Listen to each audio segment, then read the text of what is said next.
Hello and welcome to the Space Between Ideas. I'm Blaine Gates. Today we are going to continue in our series about state purposes. What is state purposes? If you just arrived, then you need to know that we are talking about elements of direct outcomes checklists, which I guess it doesn't really make sense to already. Well, the thing is that when you want to talk about knowledge, when you want to talk about ideas, when you want to express, even if you want to tell a story is generally an introduction of characters. And then there is some kind of inciting incident. And then the way that people react to the incident and the incident itself helps you to understand the story. And what Tom Buckholtz has done in his book, Create Crucial Insight, is he has taken all of the good parts of the story and erased them. The color, the texture, the emotion. And he just tore everything apart until you get just the seed, the element, the base, the foundation, the fundamental, the core. And he says that if you have the core, this is what the core is made from.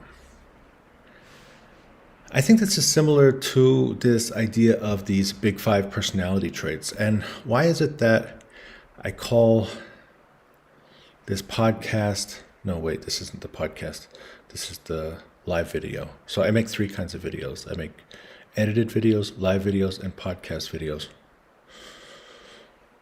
Anyways, the live video, the reason why it's called that big five personality, it's just a symptom, because it is the expression of behavior.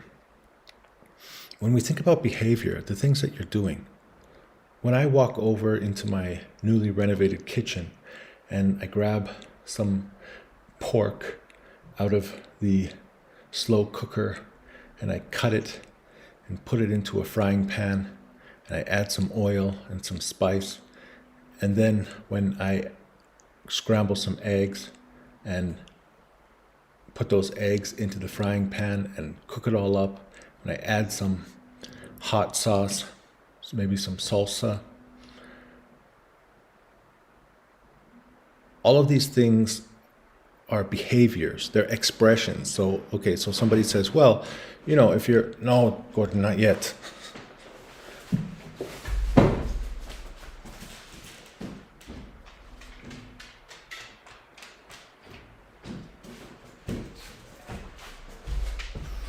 The alarm's going off for Gordon and me to go outside. Shh. So he's going to make some noise. All right, we got to do this quickly. So when we talk about this thing called conscientiousness, then like the way that you are cooking your food, the process that you engage in to cook your food, and like the actual recipe is going to be a mixture of conscientiousness and openness, meaning that's the way that you integrate, cooperate, and behave in this specific setting. And what are we talking about? We're talking about hunger. All right, so what does hunger have to do with conscientiousness and openness? Conscientiousness and openness is simply the behavior that you went through to go through some kind of process, and that process enables you to have food and then put the food into your body. It didn't cause, conscientiousness didn't cause the behavior. Hunger caused conscientious behavior. And this is also why I think that all of these ideas of the big five personality traits, they come in different expressions because you behave differently in different situations.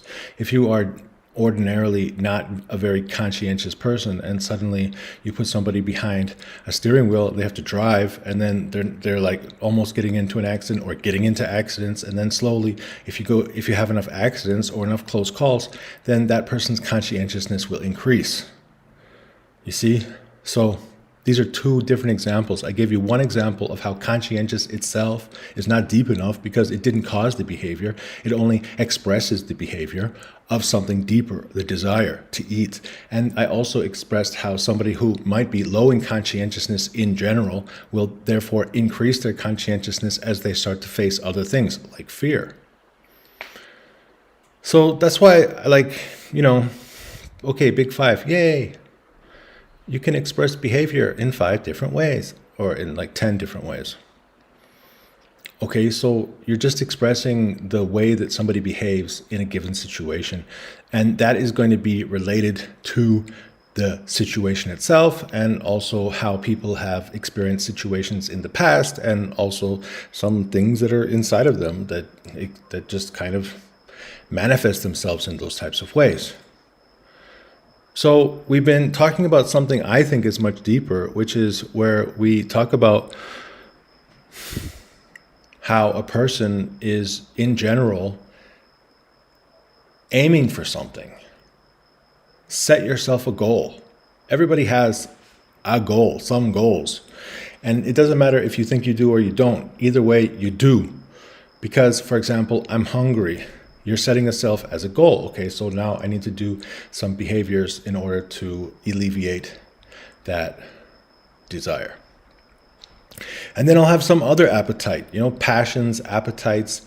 And this is why sometimes in a religious context, people talk about how you need to manage your appetites and the things, your desires, the stuff that you want, they need to be within a boundary which the religion has set. And then they use the name of their God to set that barrier. They said, it's not just our religion, but God actually told our religion that this is the barrier.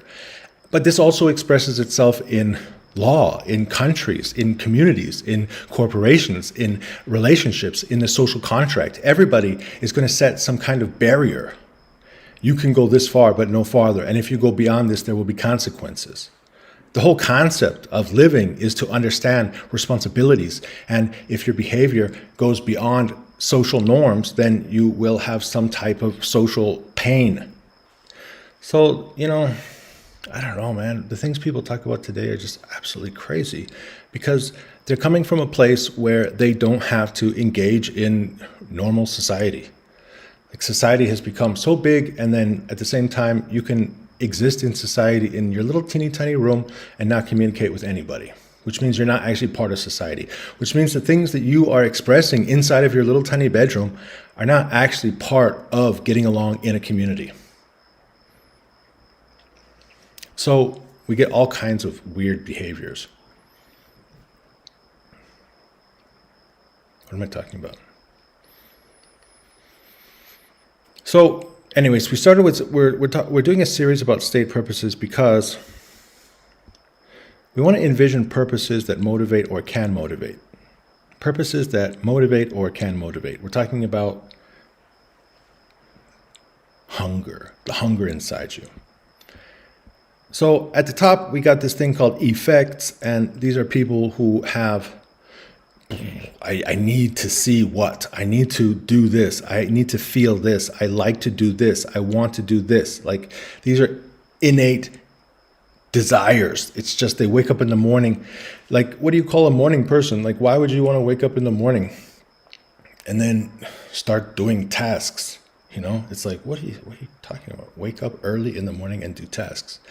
So for me, apparently effects isn't all that important, which means that I spend an exorbitant amount of time considering concepts related to potential and agendas, and almost no time related to activities related to effects, which means at the end of the day, I appear as somebody who is not high in conscientiousness. Because people are looking at it and saying, whoa, you're just talking about it and talking about it. You're super high in openness. But where is the practical result? Where is the thing which I'm supposed to be proud of you for? What did you do? What did you make? How did you, like, look at the very top line, enhance people's lives or the fabric of society? I don't see why what you say matters. Okay. So we're at the bottom, we're in potential. We spent the first like 8 videos talking about enhance reputation, attain certification, other recognition, maintain or enhance wellness. Then we spent the last couple of videos talking about deploy, gain, or create resources, methods, skills, or knowledge. I want to make one short little rewind to the thing we were talking about in the last video.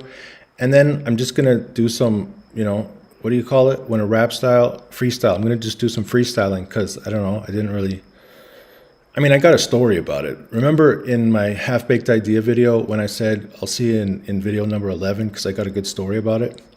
So it's talking about this one. All right, so before we get to that story, let's just take a little quick peek at, okay, so this is the other thing, like about the Big 5 personality traits, is because it doesn't matter any of the 24 jobs that we got. If you check out, video 9, I guess, any of the 24 jobs that were pumped out, like openness, so to be a consultant, a university professor, if you're trying to deploy knowledge, or if you're trying to gain methods, or if you're trying to gain skill, blah, blah, blah. It's like, and then all of the things, at the end of the day, if you really want to be successful in business, you have to be high enough, and it's better to be super high in conscientiousness, which means you publish, you publish, you publish, you publish, you publish.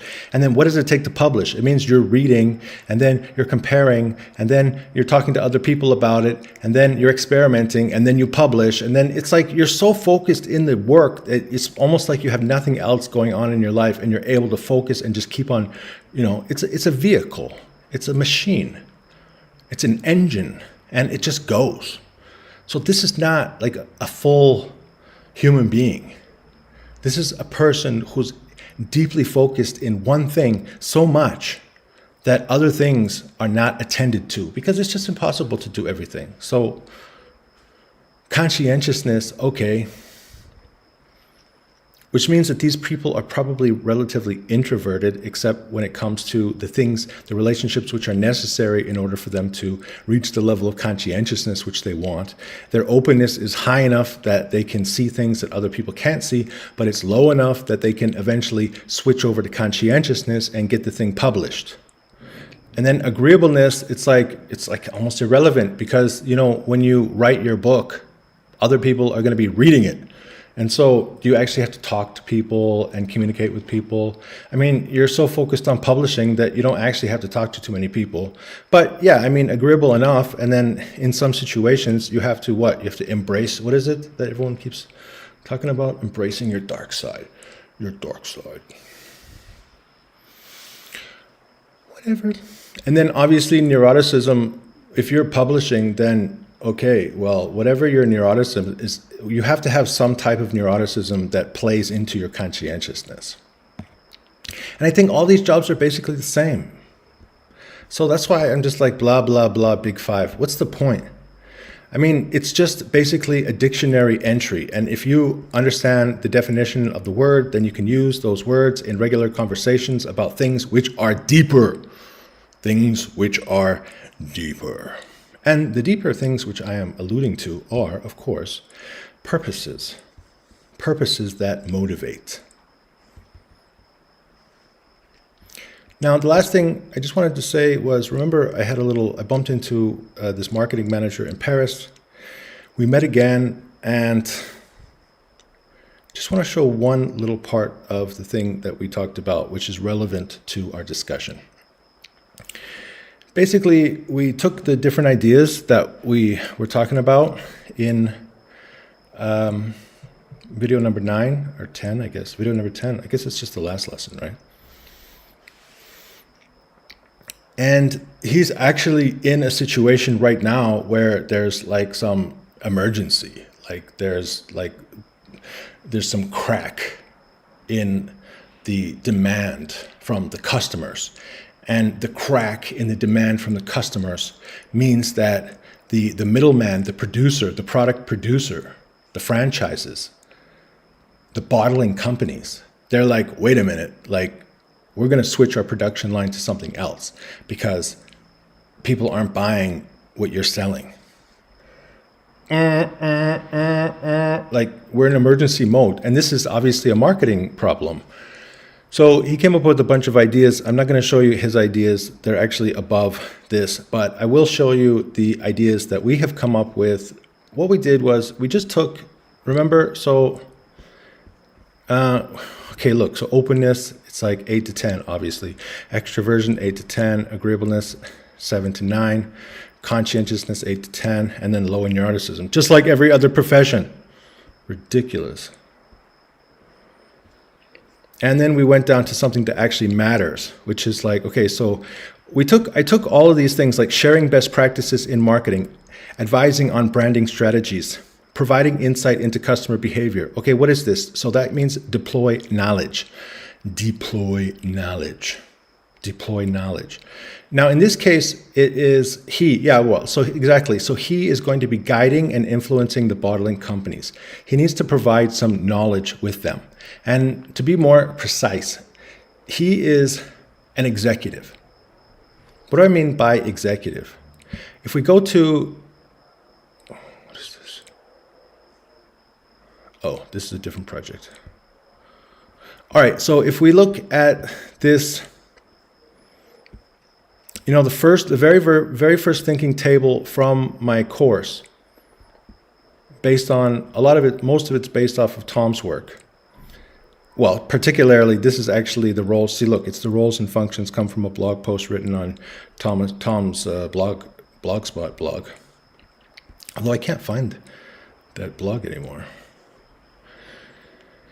All right, so he's here. He's an executive. He's talking about the vision and direction of the company. He's a marketing executive. He's actually not the marketing manager per se. Why? Because a marketing manager is actually going to be talking with the people that are responsible for very specific marketing campaigns. And to some extent, it's true that he does have some responsibility to make sure that the in-country manager is doing the work.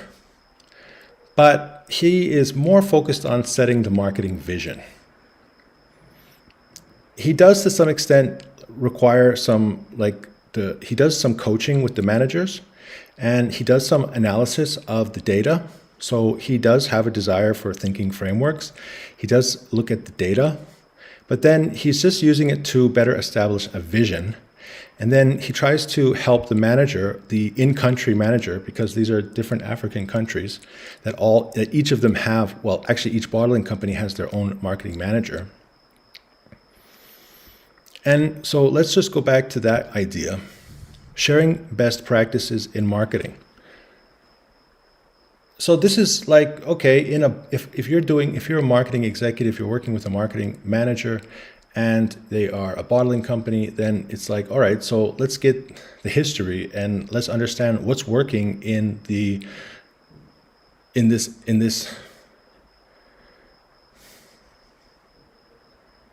what's that word? Industry. What's working in this industry? What have people done in the past? What are things that are working, and how are things changing, and what are people doing right now? There's tons and tons of different beverage companies, so there's a lot of case studies that you can look at. Advising on branding strategies, providing insight into customer behavior. I think all of those are really interesting ideas, and it's all about deploying knowledge. Next, it's deploy methods. In this, we're talking about implementing marketing frameworks. Means you have to have a deep knowledge of what marketing frameworks actually are. Standardizing promotional activities.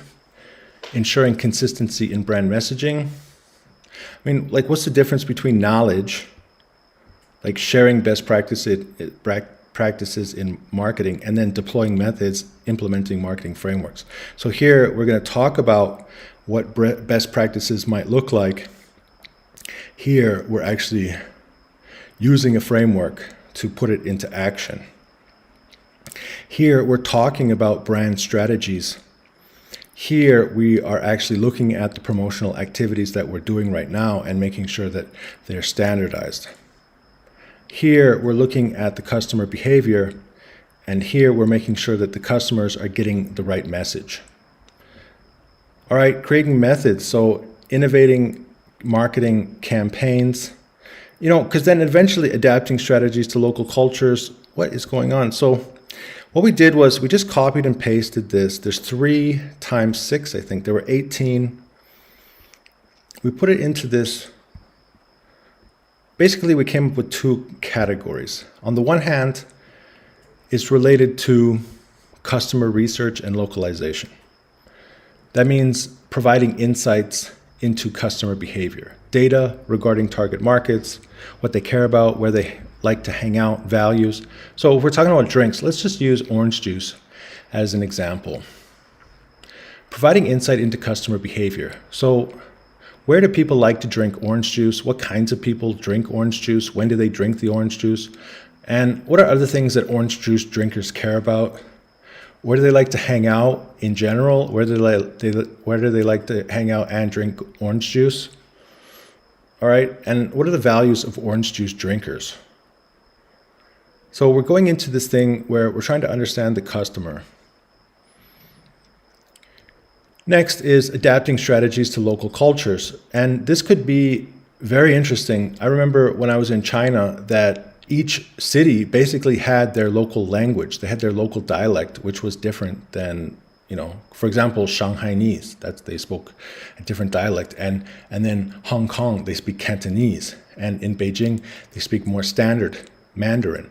So what do you expect from a city, for example, a capital city where they speak standard Mandarin, which is mainland, in comparison to a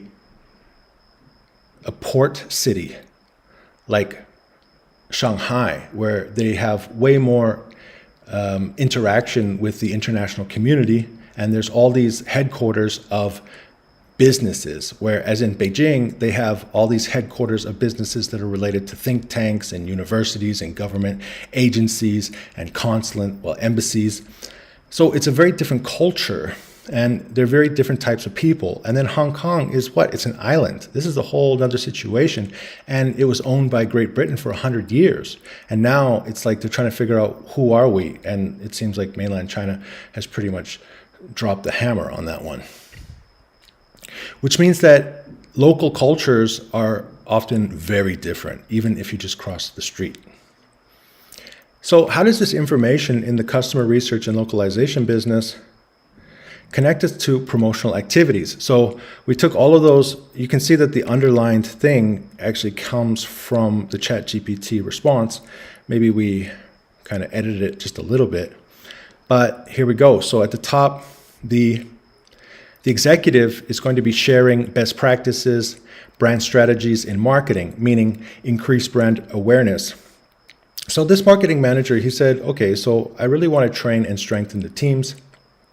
First of all, I hope that they can better understand the company history, the brand DNA, why our products are better, and then list locations to activate the brand, put them on a schedule, do the events. For example, they don't actually have to be events, but things like, okay, maybe they drink orange juice on the beach. Maybe they drink orange juice in the university. Maybe they drink orange juice and vodka at the bar. So where are our customers spending their time?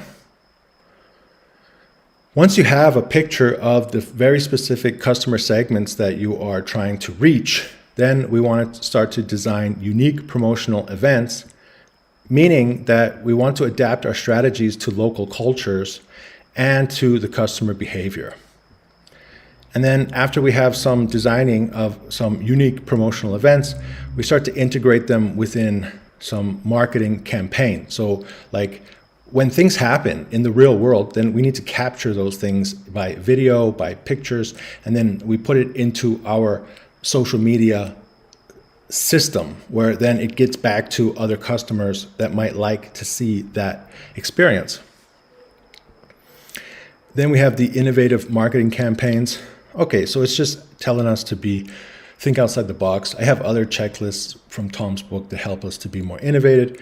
And then at some point, you start to standardize promotional activities and messaging. They aren't doing marketing activities, and we need to push them. All right, so it seems like there's kind of like a value chain. We start with just talking about some strategies and best practices. Then we start to move into some events. Then we wrap them up into a campaign, and then eventually we standardize them. So that was what we that's what we went through by actually giving a specific example of how we might deploy, gain, create resources, methods, skills, and knowledge. So to wrap up the video and just to introduce the next topic, we're still in potential. So here's that story. Now the story, it comes when I was in Shanghai after I graduated law school, and I had been working for a German law firm for, I don't know, at least a year.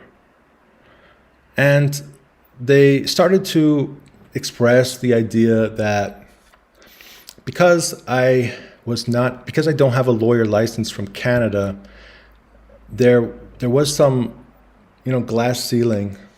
I couldn't represent my own clients. And it meant that I could not get on the partner track in this firm.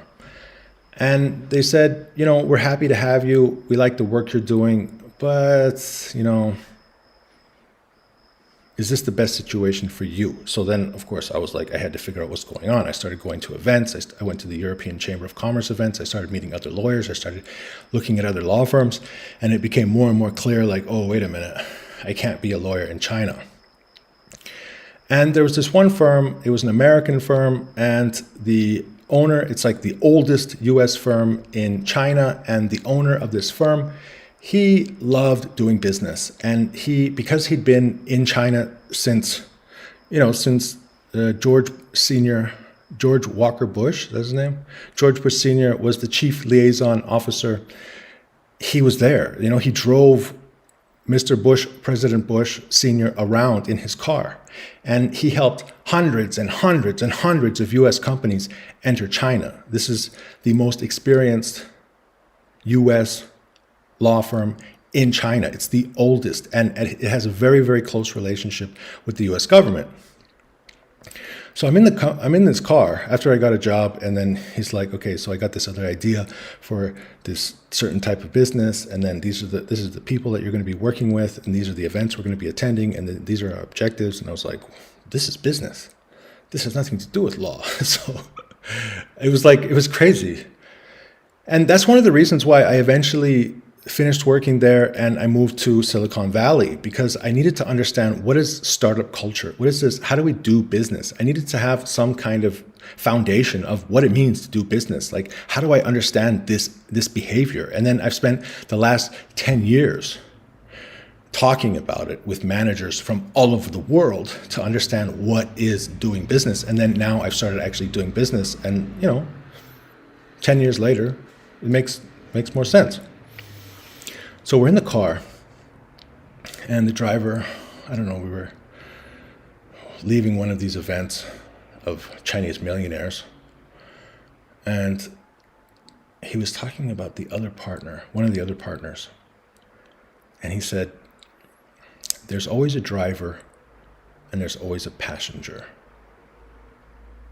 And I was like, what do you mean? There's always a driver and there's always a passenger. But it helped me understand this. What's the difference between the word ally with, and create? Create is the driver, and ally with is the passenger. And it's important to understand your personality. Are you a create? Are you an entrepreneur? Are you extremely creative? Are you so creative that you just can't stand to do work for other people unless it's pushing your fundamental objectives of who you are? Are you expressing yourself in the world? Or are you attracted to people who are powerful and who like to express themselves in the world, and you can help them in areas where they may need some help? And that is where we're going to leave off today. And that is where we're going to start next time on Space Between Ideas.